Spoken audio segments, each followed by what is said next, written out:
नमस्कार, मी ज्योतिष योगेश प्रभाकर वनगे पॉझिटिव्ह न्यूजतर्फे आज आपल्याला आजचं दैनिक राशी भविष्य आणि पंचांग सांगत आहे. प्रथम गणेशास वंदन करून आपण आजच्या राशी भविष्याला सुरुवात करूया.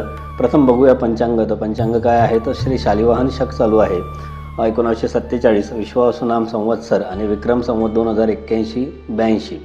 तसेच दक्षिणायन हेमंत ऋतू आणि कार्तिक मास चालू आहे, कृष्ण पक्ष. तसेच आजचा जो वार आहे तो बुधवार असून आजची दिनांक 12/11/2025 असून आजची तिथी अष्टमी आहे. तसेच आज बुध या ग्रहाचे अश्लेषा नक्षत्र असून शुक्ल योग आहे आणि दिवाकरण हे बाल तर रात्रीकरण हे कौलव आहे. तर चंद्र आज 18:36 कर्क या राशीत आहे, त्यानंतर तो सिंह राशीत आहे. तसेच गुरु हा कर्क राशीत आहे. आणि त्याचप्रमाणे आजचं जो दिन विशेष आहे ते म्हणजे आज आहे कालभैरव जयंती. तर त्या निमित्ताने आपल्याला जेवढी कालभैरवाची उपासना करता येईल तेवढी तुम्ही अवश्य करा. त्यानंतर आजची शुभ मुहूर्तांचा विचार केला ज्यावेळेस आपण शुभ कार्य करू शकतो अशी. तर पहिला आहे लाभ मुहूर्त सकाळी 6:40 ते 8:03. त्यानंतर आहे अमृत मुहूर्त 8:03 ते 9:25. त्यानंतर आहे शुभ मुहूर्त 10:48 ते 12:11 त्यानंतर आहे चर मुहूर्त 14:57 ते 16:19 त्यानंतर परत आहे लाभ मुहूर्त, तो आहे 16:19 ते 17:42. त्याचबरोबर आजचा जो राहू काळ आहे तो दुपारी 12 वाजेपासून 1:30 वाजेपर्यंत आहे. तसेच आजचा जो शुभ अंक आहे तो आहे 1, 3, 5 आणि 9. आणि त्याचप्रमाणे आजचा जो शुभ रंग आहे तो आहे पांढरा, लाल आणि नारंगी.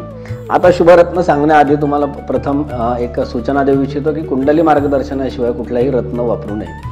तर आजचा जो शुभरत्न आहे तो आहे माणिक, मोती आणि स्फटिक. हे आपण जे राशी भविष्य बघत आहोत त्यातला जो पुढचा सेक्शन आहे आज जन्माला आले बाळ. तर आज जन्माला आले जे बाळ आहे ते अतिशय कणखर वृत्तीचे, लढाऊ बाण असले आणि सकारात्मक वृत्तीचे असणार आहे.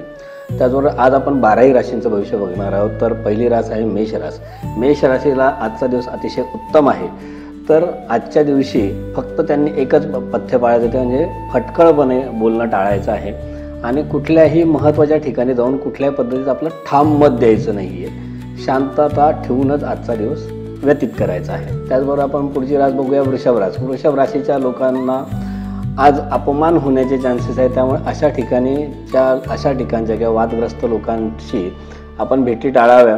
कुठल्याही प्रकारची चिंता जर आज आपल्याला सतावत असेल, खूप लॉंग टर्म आलेली असेल, अँझायटी असेल कुठल्या गोष्टीचं, आज कालभैरव जयंती आहे तर कालभैरवाची उपासना करा, कालभैरवाष्टकाचं वाचन करा. त्याचबरोबर आज मिथुन राशींबद्दल बोलायला गेलं तर आज आपल्या भावंडांकडून काहीतरी आपल्याला खुशखबर मिळू शकते. कुठल्या तरी चांगल्या प्रयत्नामध्ये आपल्याला त्यांची उत्तम सहाय्य असं मिळू शकतं. कर्क राशीचा विचार केला तर आपल्याला आजचा दिवस अतिशय सुंदर असा आहे. तसंच आज जे स्वप्नाळू लोक आहेत त्यांनी थोडीशी मर्यादितच स्वप्न बघावी, कारण त्यांना आज खूप छान आणि सुंदर असा सुरेख दिवस आहे. सिंह राशीच्या लोकांनी आजचा दिवस हा आपलाच आहे असंच समजून वागावं, कारण आज त्यांच्या राशीला चंद्र येत असल्या कारणाने त्यांचं चंद्रबळ खूप छान आणि अतिशय उत्तम होत आहे. पण त्याचाच एक दुष्परिणामाचा भाग होऊ नये जरा अतिधाडस तुम्ही टाळा. कन्या राशीचा जर विचार केला गेला तर आजच्या दिवशी ही उत्तम अशी खरेदी करण्याची त्यांच्यासाठी संधी चालून आली आहे. तर कृपया आज जेवढा जास्तीत जास्त पैसा लुटता येईल नवऱ्याकडनं तेवढा लुटून घ्यावा. तसेच तुळ राशीचा जर विचार करण्याचा केला तर आज वडिलांशी वाद होण्याचे प्रसंग आहेत तर ते थोडेसे टाळावेत. बाकीचा दिवस अतिशय शुभ आहे. वृश्चिक राशीचा जर आज विचार केला तर आजचा दिवस हा मैत्रीचा आहे. आज मित्रांकडून तुम्हाला उत्तम सहकार्य मिळेल. तसेच धनु राशीचा जर आज विचार केला तर आज वैवाहिक जीवनात आनंदमय वातावरण असेल. तसेच याचा लाभ घेऊन आज स्त्रिया जे काही नवऱ्याचा खिसा खाली करता येऊ शकत असेल तो संपूर्ण खाली करून घ्यावा. आणि नसेल खाली करण्यासारखा तर किमान क्रेडिट कार्डवर तरी तो करून घ्यावा.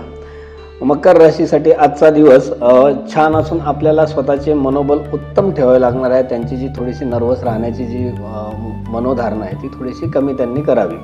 तसेच कुंभ राशीसाठी आजचा जो दिवस आहे त्याला प्रवासाचे योग आहेत. त्यांना नोकरी व्यवसायानिमित्त कुठेतरी आज प्रवासाला जावं लागू शकतं आणि त्यामुळे त्यांची नोकरी व्यवसायाच्या अंतर्भूत थोडी प्रगतीही देखील होऊ शकते. तसेच मीन राशीचा जर आज विचार केला तर मीन राशीवर शनी महाराजांची कृपादृष्टी असणार आहे. त्यामुळे त्यांना आजचा दिवस खूप चांगला जाणार आहे. जे एवढे दिवस केलेले कष्ट आहेत त्या कष्टाचा आज कुठेतरी त्यांना चीज होताना अवश्य दिसेल. आज आपण जो सुविचार घेणार आहोत तो स्वामी विवेकानंदांच्या एका पुस्तकांमधून घेणार आहोत. त्यांचं असं म्हणणं होतं की जीवन हे अल्पकाळ टिकणार आहे, संसारातील जे असार सुखभोग आहे हे क्षणभंगूर आहे आणि दुसऱ्यांसाठी जे जगतात तेच खऱ्या अर्थाने जिवंत असतात, बाकीचे सारे जिवंत असूनही मेल्यासारखे असतात. तर याच्यातनं काय म्हणणं आहे की जसं की आत्ता आपण कोविड गेला तर लोकांचं लाईफ बघा तुम्ही किती शॉर्टर स्पॅनमध्ये होतं. तर जेवढं जास्तीत जास्त तुम्हाला दुसऱ्यांसाठी उपयोगी होता येईल, तुम्हाला दुसऱ्यांसाठी काही कर्म चांगलं करता येईल, त्यांच्या आयुष्यामध्ये काही बदल घडवता येईल, असं जर तुम्ही काही चांगलं जगलात तर ते लोकांच्या लाँग टर्म स्मरणात राहील आणि तुमचं आयुष्य तुम्हाला जगल्यासारखंही वाटेल. आयुष्याच्या सरते शेवटी जाताना तुम्हाला असं काही गिल्ट फील नाही राहणार की मी हे करू शकत होतो आणि मी हे केलं नाही. त्यामुळे कधीही जेवढं जास्तीत जास्त दुसऱ्याच्या उपयोगी पडता येईल, मग त्यासाठी जात पात धर्म भेद, तुम्ही लिंगभेद म्हणू शकता किंवा इतर कुठल्याही गोष्टीचा भेदाभेद न ठेवता ज्यावेळेस आपण एखाद्याला मदत करतो तर ते तुम्हाला कुठे ना कुठे रिवर्ट बॅक आयुष्यामध्ये कधी ना कधी तरी होतंच. तर आज हा स्वामी विवेकानंदांचा जो विचार आहे तो आपण सगळ्या अंगी बाणवूया. नमस्कार, धन्यवाद.